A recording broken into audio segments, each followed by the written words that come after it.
কথার মাঝেই ভালোবাসা, কথার মাঝে নিরাশা। কথা দিয়েই মানুষকে শান্ত রাখা যায়, আবার কথা দিয়েই মানুষকে ক্লান্ত করা যায়।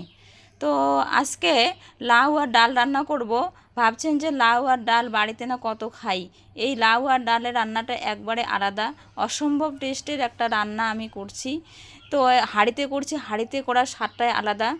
তো সব কিছু দিয়ে মেখে নিচ্ছি।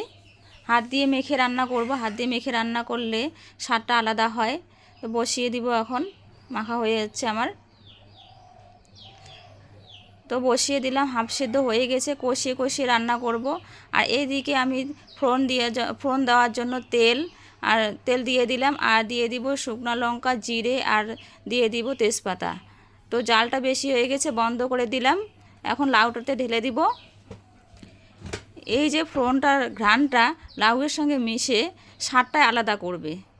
আর কিছু ধনিয়া পাতা দিয়ে আমি নামিয়ে নিব। তো একটা সুন্দর কালার আসছে। এই অসম্ভব টেস্টের রান্নাটা একবার করে খাবেন, দেখবেন।